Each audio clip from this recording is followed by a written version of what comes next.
Kent State baseball had their opening homestand this past week. We tell you how the Golden Flashes fared. The Cavs welcomed in the Brooklyn Nets to Rocket Mortgage Fieldhouse. Find out if they could keep their positive momentum heading down the last stretch of the regular season.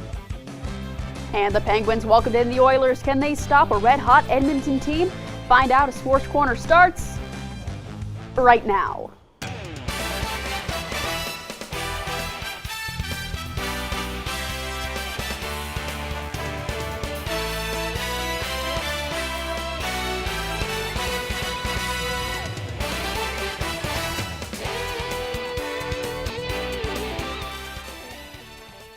Welcome to Sports Corner. My name is Liv Sharp. That's Blake Alosha, and the MAC basketball tournament is almost here. That's right, Liv. The women's team will open the tourney Wednesday night against NIU, and there's a ton of hype surrounding them. For more on this year's squad, here's our own Alex Isaiah. The Kent State women's basketball team sits at 18-9 after their loss to the Ball State Cardinals on Wednesday. Senior Katie Shoemate led the way as she reflects on what's made her so effective this season. Just being able to play through contacts, be strong, and try to force our will on people and be the aggressor. Coach Todd Starkey has been with Katie Shoemate all 5 years and says her 16-point and 9-rebound performance is a credit to how hard of a player she is.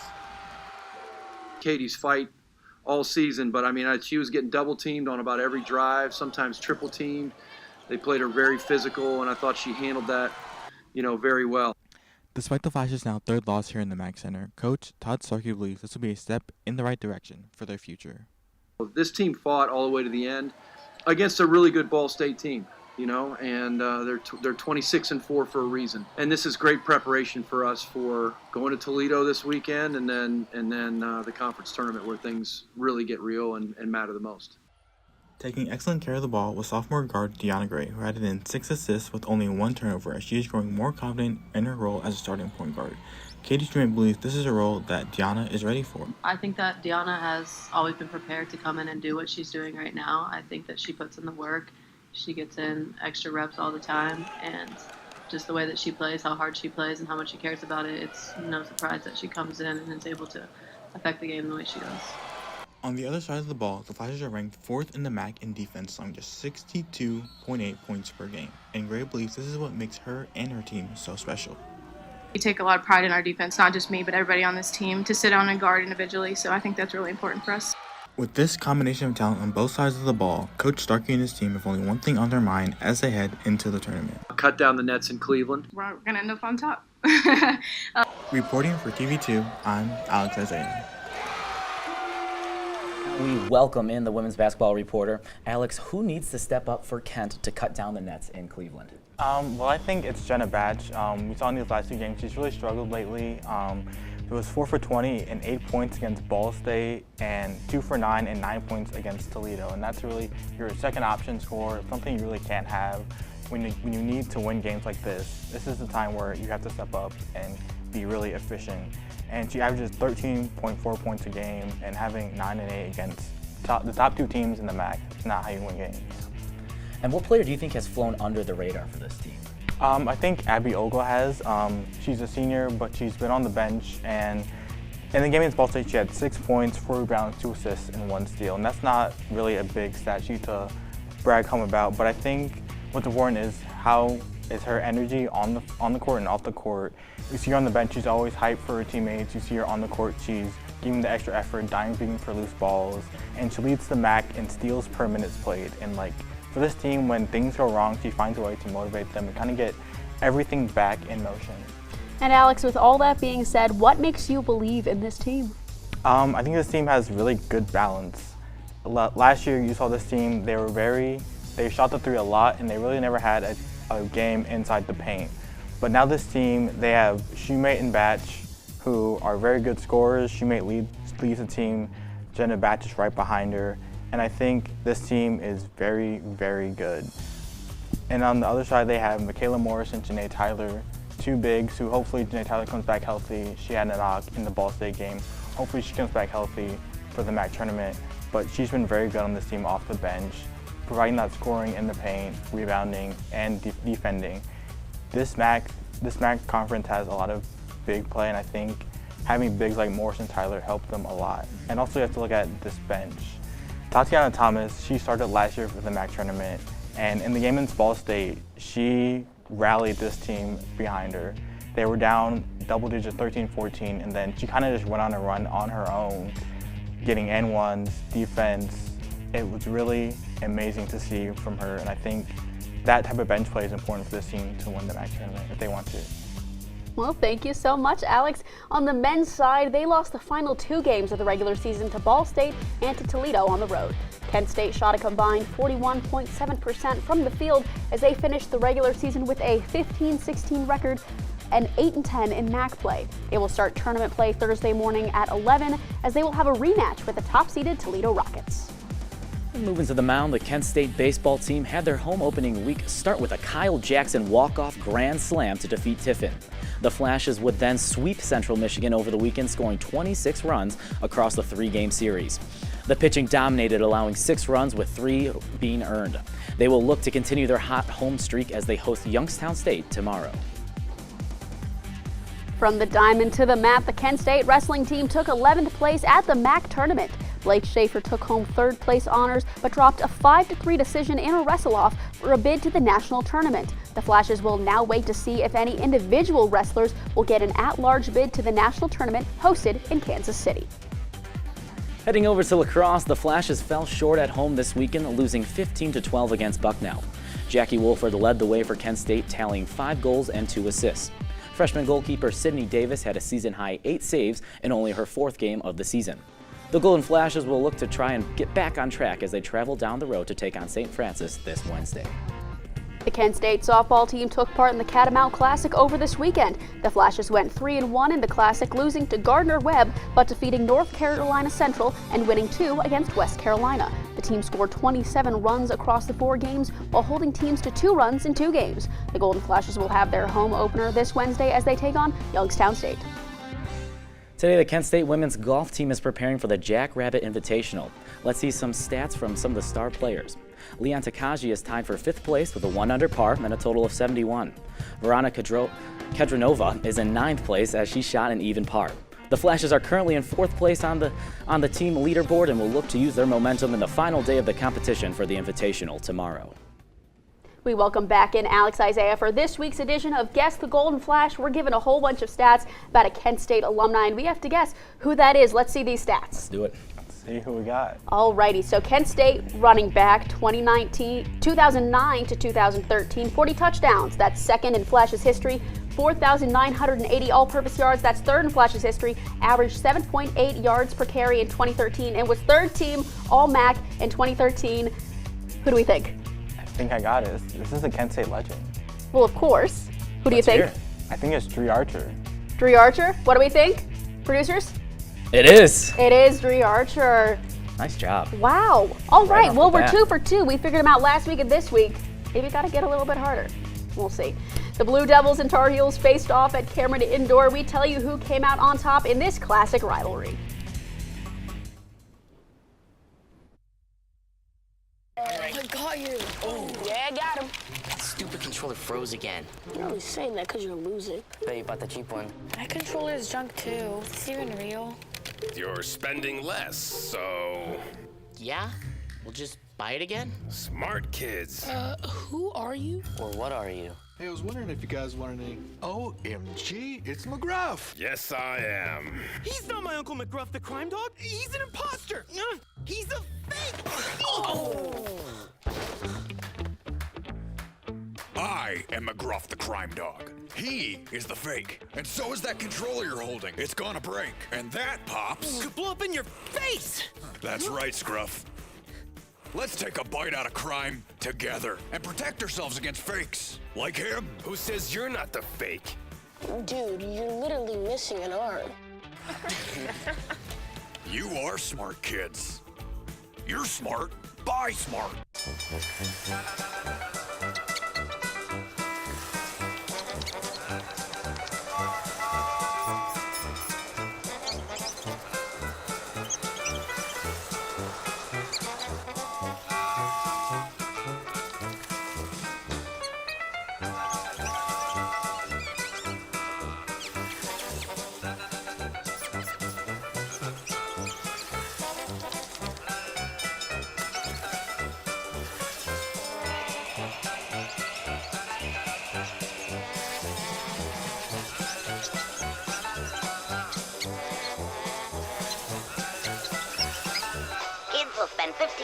watching online videos like this one.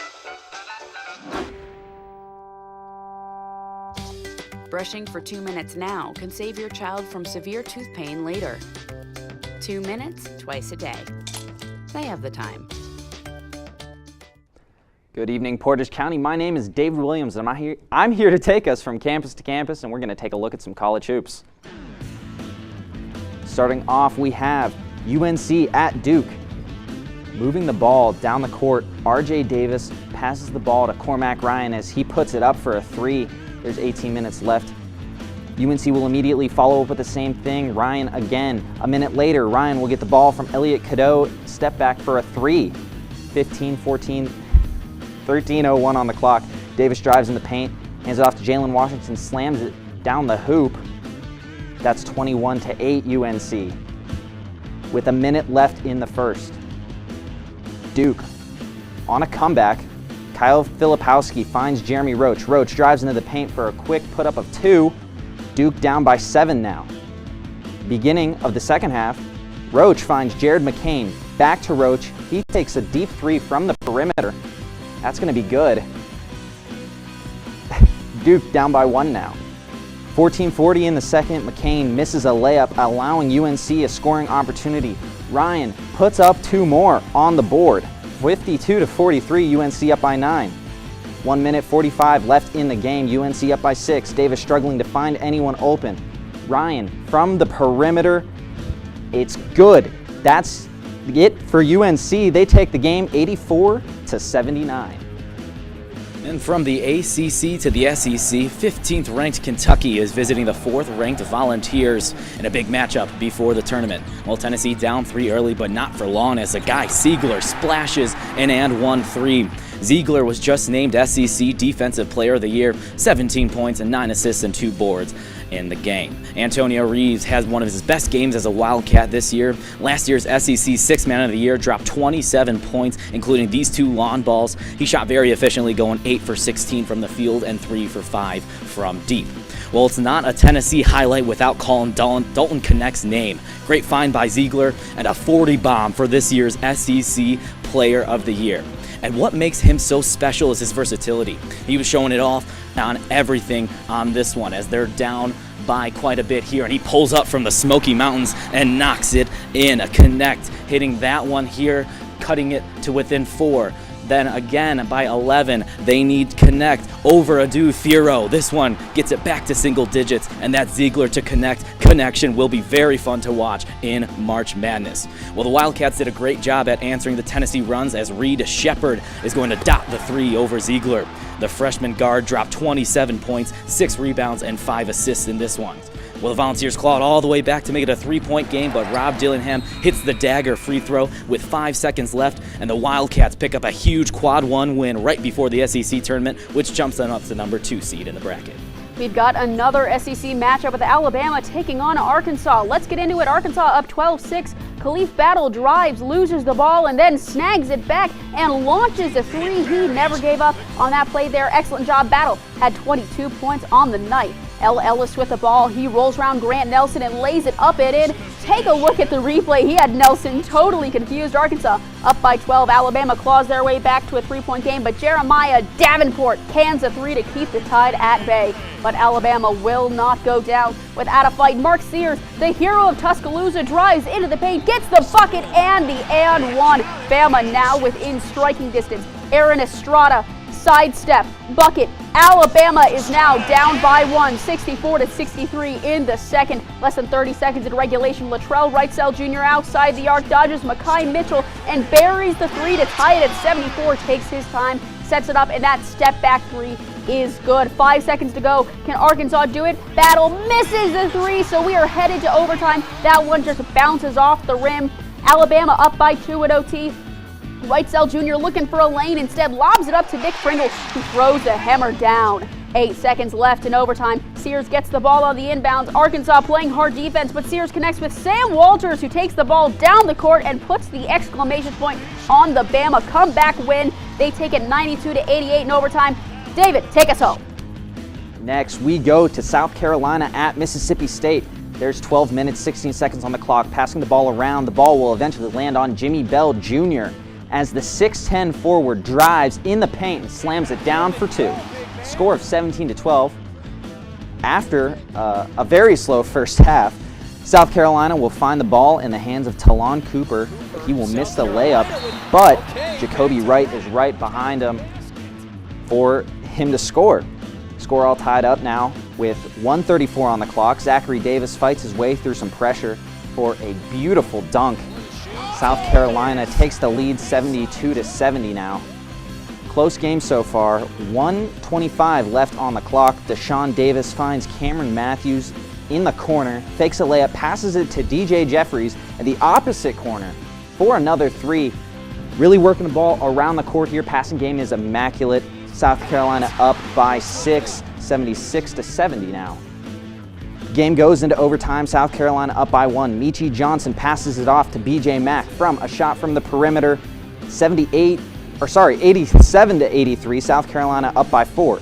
38 seconds left. South Carolina only up by 1. Again, moving the ball around. They get it in. Mack for 2. 89-86. A final of 93-89. South Carolina just barely beats out MS State in overtime. Well, after a wild weekend of basketball, let's take a look at the AP Top 10 on the men's side. Thanks to their big wins, Kentucky and North Carolina climb atop the rankings, while teams like Tennessee and Marquette fall. And with the women's top 10, the big story is Notre Dame jumping 5 spots after winning the ACC, and Ohio State falls to number 7 after their road loss to Iowa. Time now to hit our mid-major spotlight, and it goes to the Stetson Hatters. They took down the Austin Peay Governors at 94-81 to win the A-Sun Conference title. Junior guard Jalen Blackman led the way as he put in 43 points with 5 boards and 3 assists. For the first time ever, the Hatters are going dancing. Let's now send it over to our own Nico Crespo with another special edition of the Crespo Coffee Hour. Well, look at the time. It's Crespo Coffee Hour time. I hope you're hyped. I am your host, Nico Crespo. Now, like last week where I ranked the American League, this week I'll be ranking the National League. And where we start out is at number 15 with the Washington Nationals. The Washington Nationals, they went 71-91 last year. The MVP to watch, Mackenzie Gore, that's probably all they got. They got CJ Abrams. The Nationals, again, they're not worth watching. Number 14, we got the Rockies. They were pretty bad last year, 59-103. Nolan Jones coming over for the Guardians, had a 2020 season. He's going to do it again this season. You can't pitch in cores. It's going to be another rebuilding year for the Rockies. And then the Marlins coming in at 13. They were 84-78 and made the wild card. But, I mean, you got to be healthy. The MVP of this team will be Jazz Chisholm if he can stay healthy. They lost Jorge Soler, so there's not going to be a lot of power in that lineup. And they possibly lost Edward Cabrera for the year just today in spring training. Number 12, Pirates, 76-86 last year. The MVP, the player to watch this year, Ke'Bryan Hayes. If he can get his exit velo and launch angle up, he's going to be a monster at the hot corner. Brian Reynolds needs to be consistent like he was in 2021. O'Neal Cruz, he's going to have a breakout season unless he's going to be a bust. They signed Aroldis Chapman for absolutely no reason. They already have David Bednar as their closer. That makes no sense. They're probably going to trade him at the trade deadline, and they were last. They're going to become last in the NL Central this year. 11, the Mets. They were 75-87 last year. They're a player to watch. Pete Alonso, he's going to go for 40 home runs. Lindor, he's going to have to carry this offense with Alonso. Starling Marte, he can't be a starting right fielder, center fielder, or left fielder. Even a DH, he can't start. He doesn't hit well enough. Kodai Senga, he's going to be a Cy Young contender. Brett Beatty, he's going to need everything. He needs to have a breakout season unless he's just going to go back to AAA or he's going to get traded somewhere else. Number 10, the Brewers. They were 92-70 last year. They won the NL Central, but they lost Corbin Burns. They traded him to the Orioles. The player to watch, Christian Yelich, he signed a big contract. I believe it was in 2020, 10 years, $260 million. I mean, you gotta have some power, Christian Yelich. You lost it all when you broke your knee. You gotta regain that. They re-signed Brandon Woodruff, which is good, but I don't know how much they can do with that lineup. Their lineup is absolutely abysmal, except for Christian Yelich and Willy Adames. Going into number 9, the San Francisco Giants, 79-83 last year. MVP Jung-Hoo Lee, they signed him for 6 years in this free agency season. They lost a lot of pieces, including Alex Webb. He went to the Oakland A's for some reason. I don't know why he did that, but Logan Webb is the only reliable starter in that rotation. The closer for the Giants, Camilo Doval, he's going to get traded during the trade deadline season, and then adding Jorge Soler, it's not going to do much with none of your pieces doing anything in the offense for the Giants. And at number 8, we have the Padres. The MVP is going to be Fernando Tatis. He had a Gold Glove in right field. They were 82 and 80 last year. Machado, he's going to need to bounce back huge. Bogarts, he needs to go back to his Boston form. They signed him for 8 years, $300 million. He's not worth that. Ha-Seong Kim, his breakout was amazing last year. He's going to do the same. Joe Musgrove and Michael King, they need to carry this rotation because Yu Darvish fell off bad. Number 7, we have the Cubs, 83 and 79, just missed off on the wild card. The MVP of this year, Cody Bellinger. They got him back for 3 years. This team is just full of question marks. There's no pitching. Is Seiya Suzuki serviceable? Personally, I don't think so. And can Ian Happ and Dansby Swanson be consistent? It's just a whole bunch of questions. Number 6, we have the Reds, 82 and 80 last year. Player to watch, Elly De La Cruz. Offense will carry this team. Hitter-friendly ballpark. I'm sorry for calling Great American Ballpark bad. That's a beautiful stadium, by the way. They signed Hunter Renfroe. That's going to be huge for them for the short left porch. Their pitching falls off a cliff after Green and Montas. And then Elly De La Cruz, he needs to break out unless he's also going to be a bust. Number 5, Cardinals, 71 and 91 last year. They were abysmal last year. Their MVP, their player to watch, Nolan Arenado, he's going to have a phenomenal year. He's going to hit 35 home runs, bat around 280. Paul Goldschmidt will do his thing. He'll get on base. He'll hit bombs. So they signed Lance Lynn and Sonny Gray to bolster that starting pitching, and they will win the NL Central, which is a brutal division to win. Number 4, the Phillies. Their MVP, of course, is going to be Bryce Harper. Trey Turner, he cannot start out cold in April and May. He needs to start getting the ball going. Kyle Schwarber, he can't have 150 plus strikeouts. He had more singles he had more home runs than singles, and that's not what you can have for a leadoff hitter. Pitching, again, will dominate for this team. Aaron Nola and Wheeler, co-Cy Young, I could see it. Number 3, the Diamondbacks, 84 and 78. They won the National League pennant last year, the MVP, Eduardo Rodriguez. Corbin Carroll, he's going to have the repeat season. Pitching struggled last year. That's going to be addressed with Zach Allen and Eduardo Rodriguez, who they signed. Ketel Marte and Christian Walker, 25 home runs each, and they will compete for the division crown once again. Number 2, the Dodgers, 162 last season. MVP, of course, they signed Shohei Ohtani. The rich get richer. Bets Ohtani and Freeman. If I'm a pitcher, I'm not going to want to face that top 3. Will Yamamoto be good in the majors? We don't know. He kind of got lit up in his last spring training start. Can Tyler Glasnow stay healthy? Walker Buehler, Clayton Kershaw, and Dustin May, they need to come back for this postseason push. Spoiler, they're not getting past the National League Division Series. And number 1, of course, the Atlanta Braves, 104 and 58. The MVP, obviously, Ronald Acuna Jr. Hole 1 through 9, that offense, I mean, you can't pitch to that. There's no walking around it. I mean, they bolstered their pitching by adding Chris Sale from the Red Sox. He hit 99 on his fastball at 36 years old. That's really crazy. Strider adding a curveball, which he desperately needed. He needed a curve. Austin Riley, he's also going to have another 30 home run season, also playing diamond level defense at third base. Matt Olson, another 50 home run season, and I just can't see a better baseball than this. And that's all I got for the National League. Make sure to tune in next week where I break down the MLB playoffs with my predictions for the coveted World Series trophy. I've been Nico Crespo, and as always, keep sipping. Thank you, Nico. 2 unlikely squads gave us an impressive showing in the NBA. Find out who came out on top between Toronto and Portland. Fancy pants peanut butter? A big screen television? You haven't even bought a sofa yet. A motorcycle? When your father finds out, he's gonna flip his shoes with 2 buckles? What do you even need 2 buckles for? Mr. Big Shot, buying whiskey shots for everybody in the bar. From the looks of it, I'd say nobody even remembers. Feed the pig.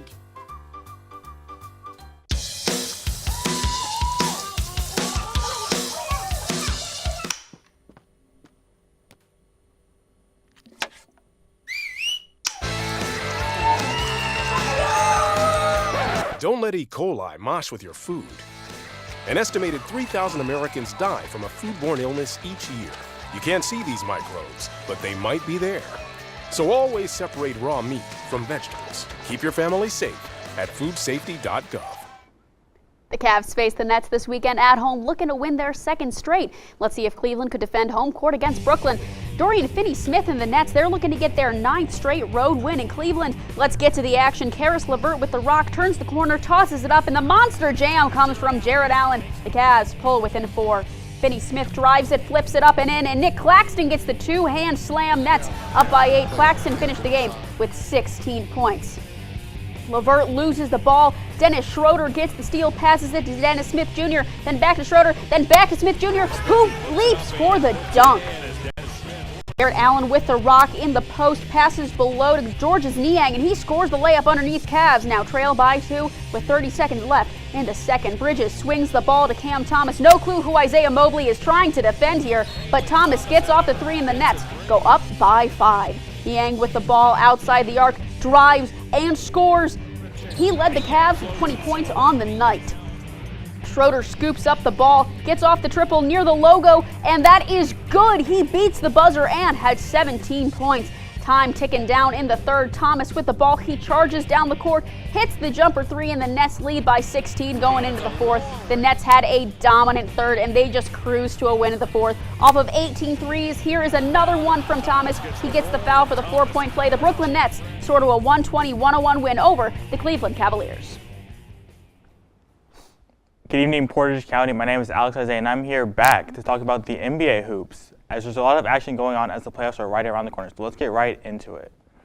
And we have the Knicks taking on the 76ers. Jalen Brunson looking to get a win in New York, as Kelly Oubre gets the steal and the hoop and the steal and the slams. The Sixers are going to go up 8 with a little over 6 minutes to go in the second quarter. Dante DiVincenzo, though, is going to get a steal of his own and a slam of his own, as the Knicks look to cut into this lead late in the first half. Isaiah Hartenstein's going to drop it off to Jalen Brunson, and he's going to get that mid-range game to go like he always does. 19 points for Brunson on the day and 1. And for the Sixers, newly acquired Buddy Hield, new colors, the same smooth stroke from downtown, knocking down the big 3 in the Big Apple. And DiVincenzo drives, gets tied up, but he and Oubre are going to get into it a little bit. And Oubre and they both received technical fouls for these antics. And now back to NBA action here. Paul Reed in the corner, knocking down the easy 3 as the Sixers now go up 10 points in the fourth quarter. And Brunson trying to respond, and he finds his man, Josh Hart. He's been the heart and soul for this team, as the Knicks looking to make a comeback here late. In the fourth, Brunson looks from a 3, but it won't fall. What a big 3 that would have been. Precious Achiuwa wants to try one. Won't go. All air balls, as the 76ers take down the Knicks 79-73. Let's go out to the Western Conference. Great shot of the new Kobe Bryant statue outside of Crypto.com Arena. Well, Naz Reid took over the first half, scoring 21, including this nice bucket over LeBron James. Well, no Karl Anthony Towns or Rudy Gobert gave Anthony Davis all the confidence he needed in this one. He feasted in the paint. Austin Reeves also had a great game, putting Jordan McLaughlin in the spin cycle. Watch this one again. 19 points, 6 rebounds, and 4 assists in 36 minutes for Reeves. Well, Minnesota, they're looking for a new quarterback. LeBron putting in his tryout right here. A perfect dime out to Rui Hachimura for the bucket. Minnesota trying to answer. Naz Reid right before halftime reverses up and in around Anthony Davis. Well, LeBron took over in the second half. He was 2 for 4 from deep here, and he's going to make them bite on the three-point attempt here, and he's going to slam it. And the 39-year-old taking flight and finishing with authority. D'Lo wants to get in on the action. Nice drive and floater over Luka Garza there. LeBron drives and earns an easy layup right downhill. This time he's going to drop it off to AD, and it was an and one. 27 points and 25 rebounds for Davis tonight. LeBron's going to add the cherry on top with a spin and slam past Alexander Walker. 120-109, Los Angeles wins it. Finally, we teased this matchup. The Trailblazers are hosting the Toronto Raptors. Portland in transition. Chris Murray swings the ball to Toumani Camara in the corner. He gets the three, and the Blazers are up 2-11. Scoot Henderson drives into the lane, pulls back, and hits the jumper. Blazers up by 17 points to end the first quarter. We head to the third. Emmanuel quickly gets the screen and buries the three, then quickly finds a wide open Gary Trent Jr. alone in the paint. He notches two. The ball gets to Jaden McDaniels, then to Quickly, and he's got another three. Quickly passes it to Chris Boucher at the top of the key, and now Boucher has a triple there, and the Raptors are only down by 4. Good ball movement here by the Raptors. Grady Dick gets the ball quickly, nets the corner three, and Quickly had 29 points in this contest. Next possession, Henderson passes to DeAndre Ayton with the two-hand slam. And now it's Ayton with the quick pass to Matisse Thybulle, who lays it up and in from under the basket. The Blazers now lead by 4. Trent misses the three, and Dick's rebound shot, that won't go, but Boucher tips it in, and we are headed to overtime. We head to overtime, and Delano Banton gets the ball. He leaps and makes the jumper off the glass. Anthony Simons outside the arc, steps back. He hits a clutch three, and now Simons passes to Banton, and he's got an uncontested triple, and that will do it. The Raptors get the comeback overtime win, 118-128. Now, Alex, who do you think is the team to beat in the West? I think it's the Denver Nuggets. They won the championship last year. They are second in the West. I know the Thunder are the #1 seed, but they need to prove it. They need to prove that they can win a playoff series and contend for a title. The Nuggets had a big win over the Celtics. They've won 8 of their last 10, and Nikola Jokic is just unbeatable. 26, 12, and 9 on the season, almost averaging a triple-double. And his counterpart, Jamal Murray, 21 points, 6 assists, and 4 rebounds. When they're healthy and playing together, they're one of the best duos in the league, and they just know how to win. Now, Alex, what team do you think is on the rise in the West? I think it's the Los Angeles Lakers. I know they're the 9th seed. They're old. Lakers are old. Everyone's saying Lakers are old. They're not going to win. But D'Angelo Russell, he's been hot lately. He had that big game against the Bucks without LeBron. The Lakers won a game without LeBron. And Anthony Davis against the Timberwolves had 27 points and 25 rebounds. An MVP type of performance against the #3 seed in the West. I think this team can be very dangerous when they get into the play-in and possibly the playoffs, as you never know what LeBron James is going to do. I think the Lakers you'd be hard-pressed to find a harder team to beat in the West when it comes down to it. Well, Alex, you mentioned it, those Timberwolves. They're going to be without Karl Anthony Towns for a while. How do you think they're going to fare without him? I think the Timberwolves are going to struggle a little bit, but I think they will be okay. They've been 1-2 in their last 3. Cat averages 22 points and 8 rebounds, and they're going to need to get that scoring from somewhere else. I think Anthony Edwards is the first option you look at. He's been on fire lately. He's really leading this team. I think he can do that. Also, you have to look at all the other players. Mike Conley, Rudy Gobert, Naz Reid, he's been playing well. You've talked in the highlight before. This team can find scoring, and I think also, on the other hand, rebounding. Cat puts in 8 rebounds a game. I think rebounding is very important for this team. They want to dominate the boards. They're big. I think this will be important for them. Team rebounding is more important. Boxing out as a team, I think they have to rethink how they want to game plan rebounding the ball. And I think they're 3rd in the West. They're 2 games ahead of the Clippers, so they play tomorrow. I think that game will be a big test to see how they do in the future. Well, thank you, Alex. Our 2 historic franchises face each other on the ice yet again. We'll find out if the Oilers or the Penguins came out on top. What to expect when you're expecting a teenager. Today we're talking about how to wake up your teen, and this works literally every time.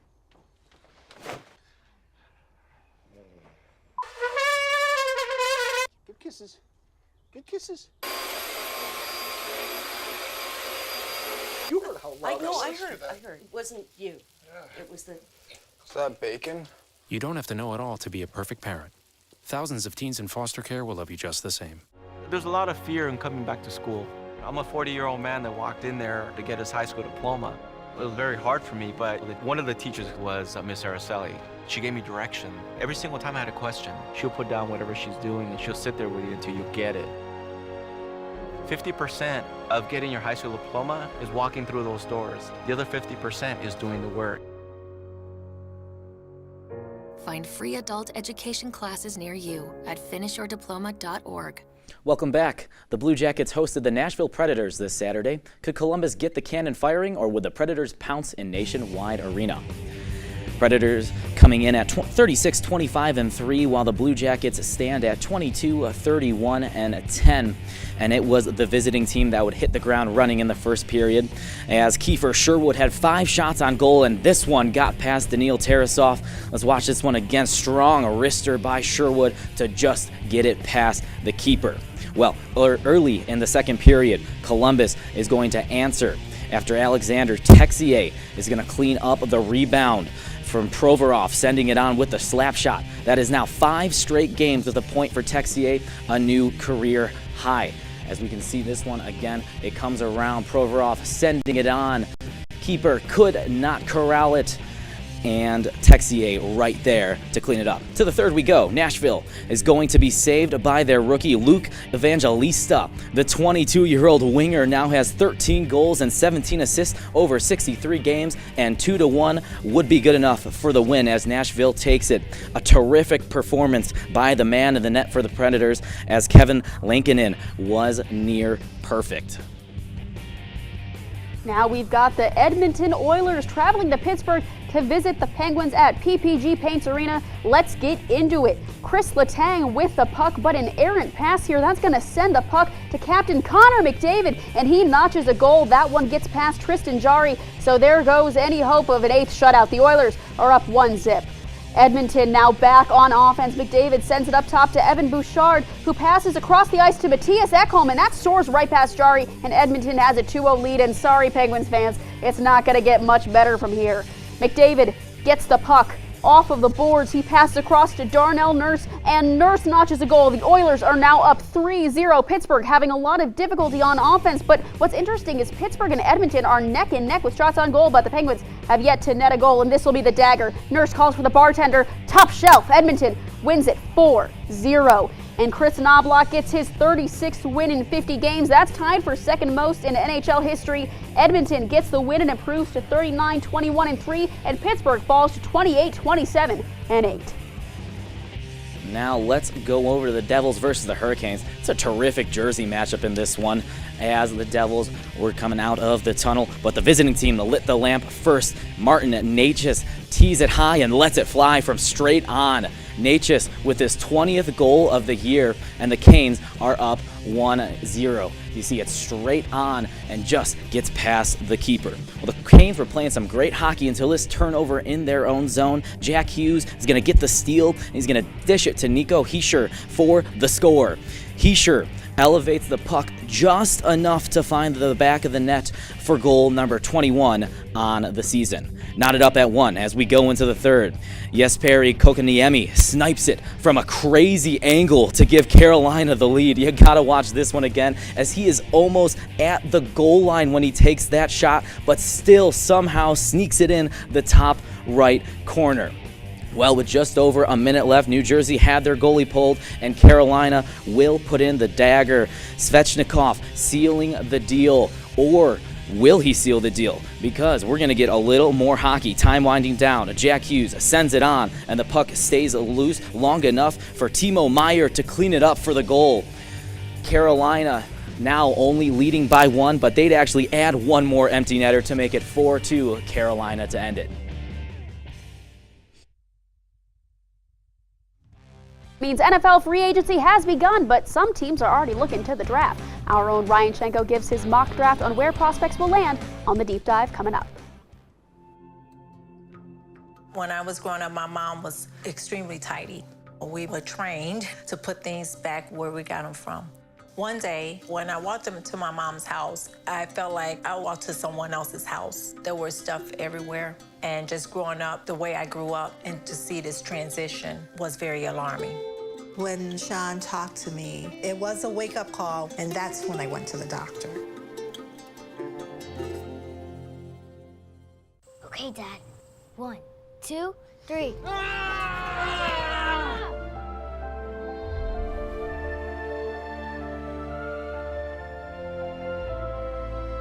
You saved me. Dad? Are you okay? I'm fine, dear.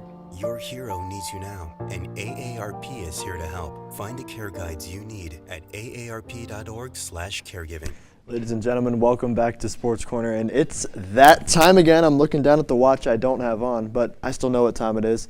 Every year in the Deep Dive, I get to show you all some of my mock drafts as we approach the draft. So, without further ado, let's do it. Here are my first 15 picks of my first mock draft of the season. And the first overall pick, for me anyway, it's been a foregone conclusion since the season ended. It's been Caleb Williams to the Bears. I think if they overthink this pick, if they trade this pick, if they take someone else, it's going to be a historic fumbling of a pick. He is the best quarterback prospect in NFL history, in my opinion. If not the best, then one of them. He's top 5 at least. So the Bears have to make this pick. It will put their franchise forward and could open a Super Bowl window, quite honestly. The second overall pick, the Washington Commanders have that selection. It's Drake May, quarterback from North Carolina. And this guy, he is a fantastic player to watch. On tape, he looks like a combination of Josh Allen, Justin Herbert, and Jordan Love. Those aren't three bad players to have your game compared to when you're preparing for your draft to come up. I think the Commanders could get their guy. Sam Howell wasn't working out the way they liked. Drake May will work out. At number 3, a big trade. I'm going to push this until it happens. Jaden Daniels will be a Viking. Kirk Cousins is gone. He's in Atlanta. I think they made that move because they know they need to go forward with a player that can help them with that young core that they're building. I think they're going to make a trade with New England to move up from 11 to 3 and take their guy of the future. That's going to be Jaden Daniels. At number 4, this is another pick that I think has been known by a lot of people in the NFL community for a while now. It's Marvin Harrison Jr.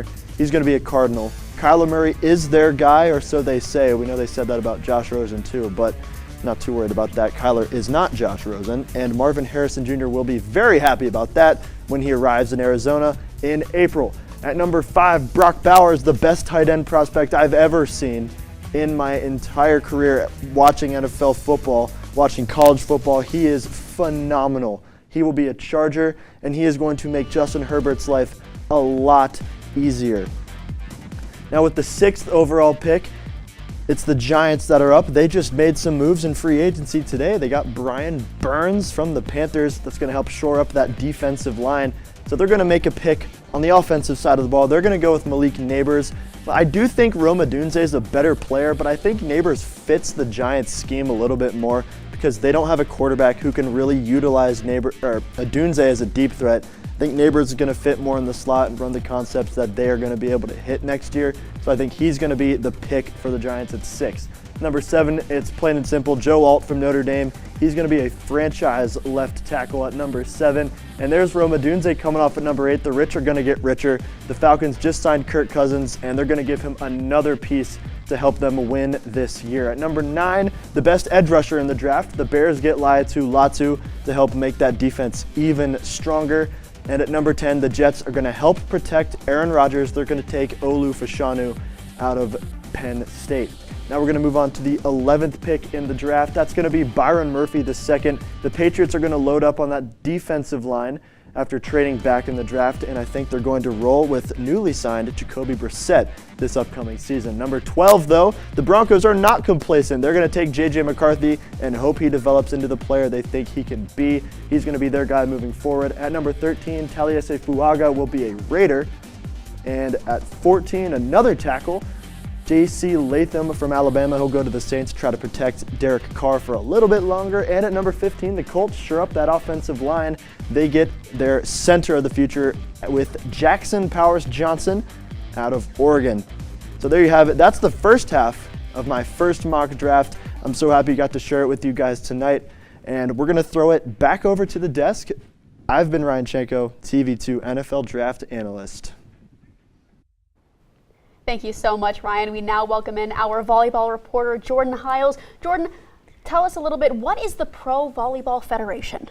The Pro Volleyball Federation started in 2024, and it operates as a major league level for the volleyball. The PVF includes the very best volleyball players from around the world.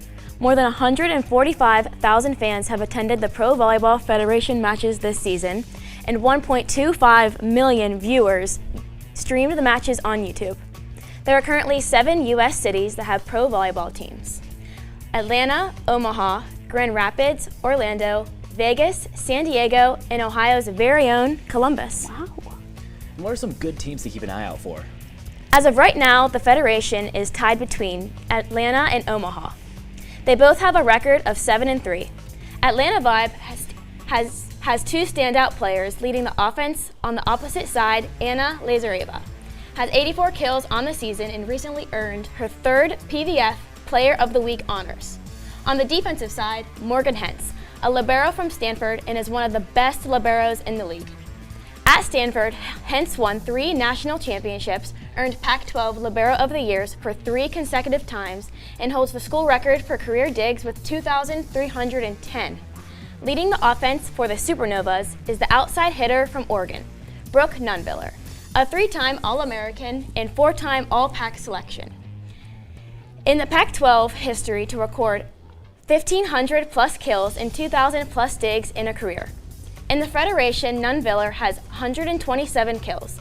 Leading the defense for Omaha is Kendall White. This libero is a 3-time All-American from Penn State and was named the Big Player of the Year twice. White also holds the record for career digs with 1,994. Wow, Jordan, who are some other standout players that you've seen so far? In the pro volleyball draft, Asia O'Neal, a middle blocker, goes first and was selected by the Columbus Fury. O'Neal graduated from Texas and earned back-to-back national championships in 2022 and 23. She holds the leader in blocks and has registered 909 kills with a career hitting percentage of .403. Reagan Cooper, an outside hitter from Kansas, was awarded the PVF Player of the Week after leading the Columbus Fury to a victory against Omaha, scoring a season high of 22 kills. In the second round of the draft, Orlando picks up an Arkansas superstar, rookie Jill Gillen, who stands at 5'7", shows that she is more than capable to go up against some of the tallest women in the world, and she's able to score around them and has 154 kills on the season. Another standout from the Valkyries is alumni from Kentucky, Kaz Brown. She's a middle who leads the Federation in solo blocks with 36. From the Vegas Thrill, a 3-time Olympic gold medalist is Alicia Glass-Childress, a setter from Penn State who helped the Nittany Lions to 3 national championship titles and leads the Federation in assists with 383. Up next in the pro volleyball, Atlanta will travel to Omaha and the first serve is at 7 p.m. Thank you so much, Jordan. This week was a big one for women's sports, but only one athlete can take the empowerment crown. Who will be given this week's empowerment? Stay tuned.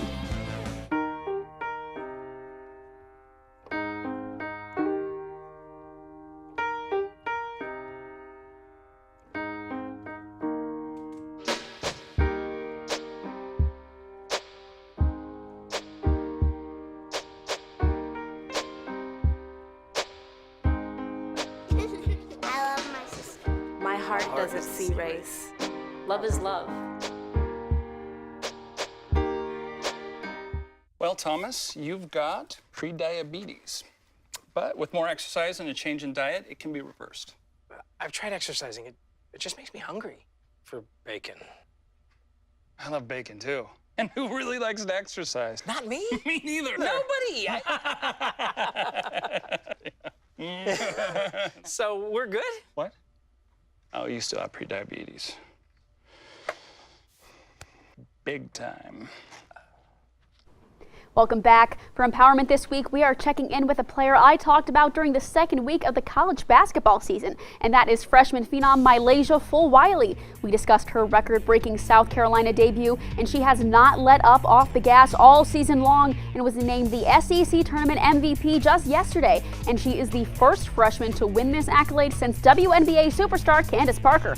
Fulwiley had 24 points in the win over LSU, and in a turbulent game due to a scuffle towards the end, Fulwiley kept her composure and helped the Gamecocks punch their ticket to the NCAA tournament. Congrats, Mylasia.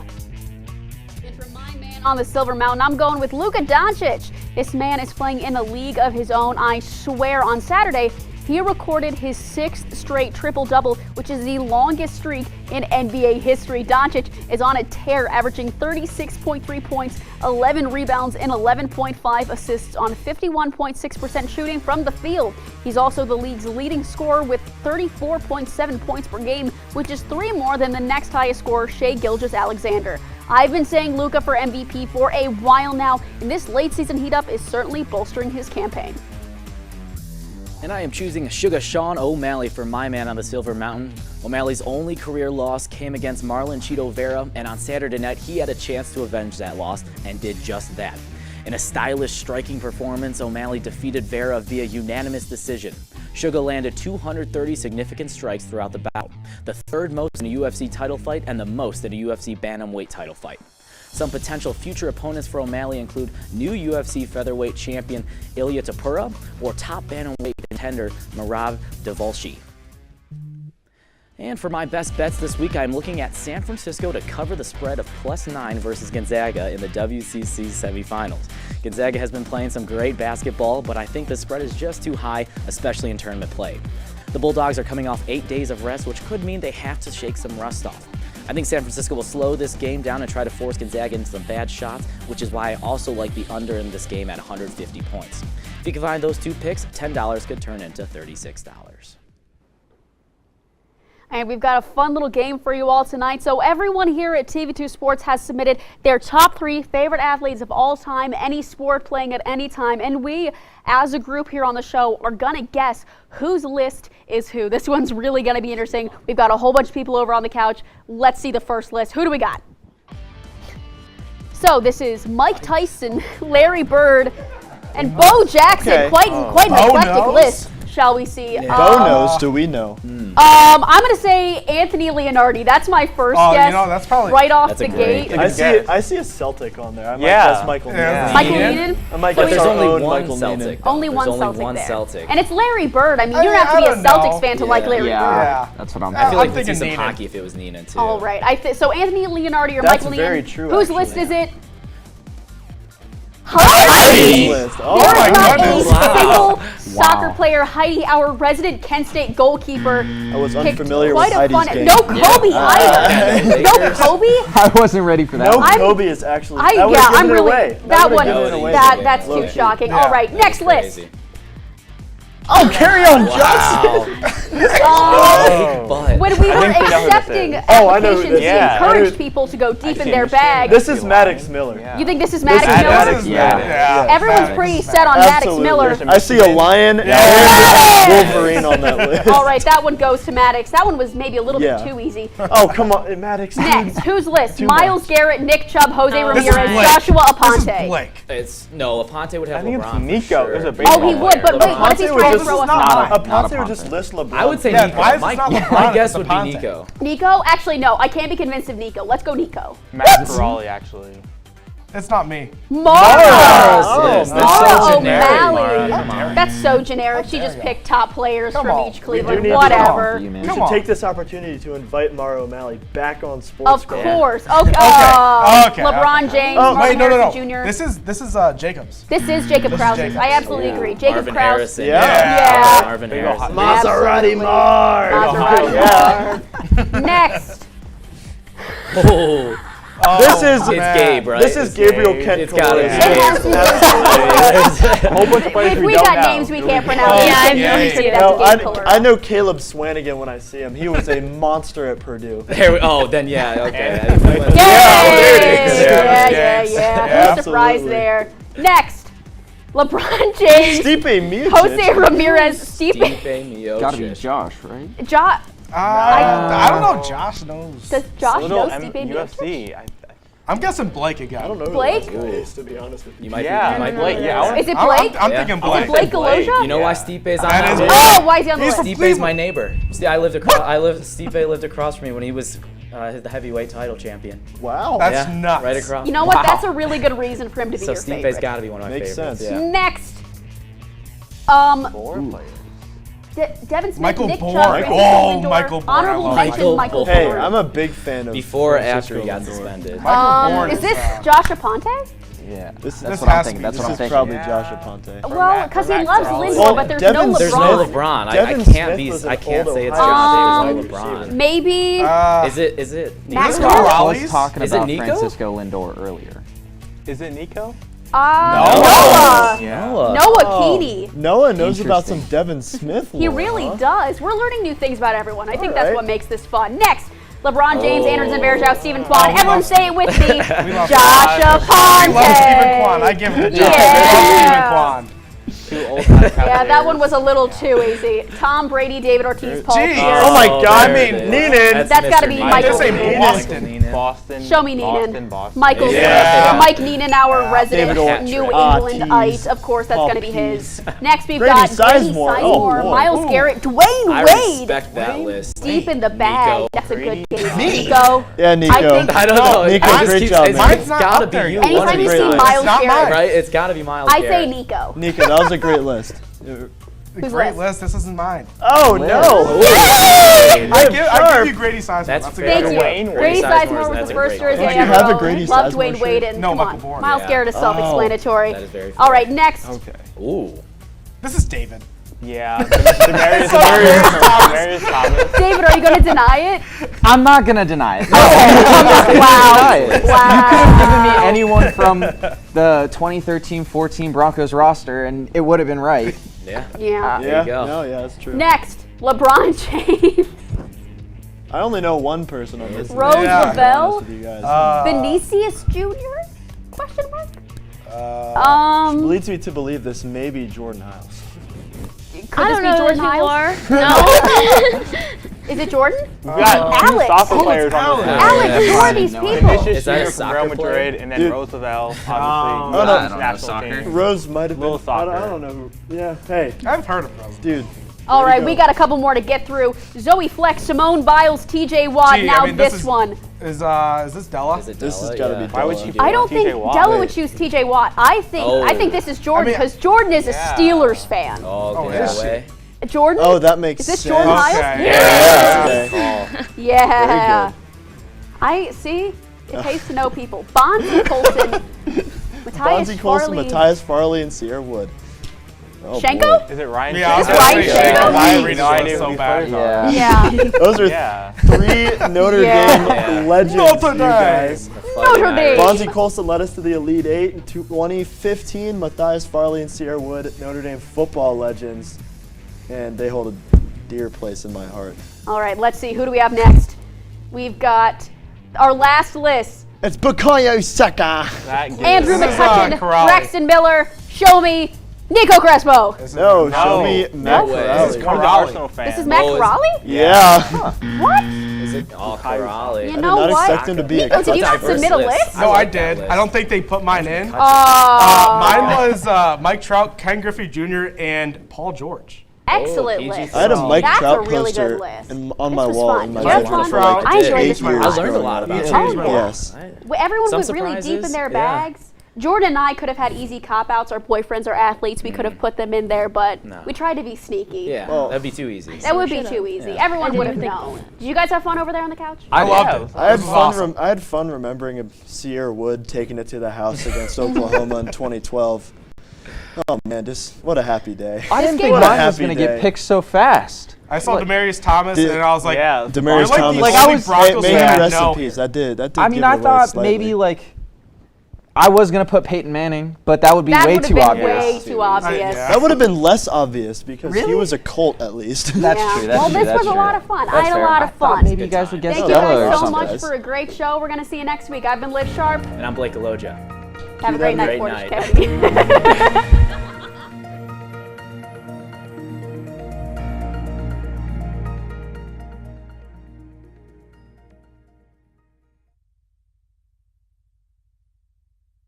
I rescued Toast from a shelter in 2011. I love Toast because she's a lazy diva.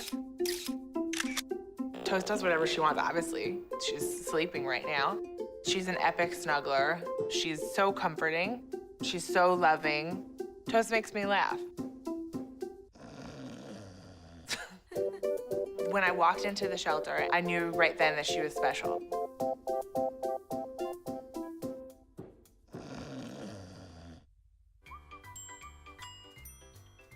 Fancy pants peanut butter?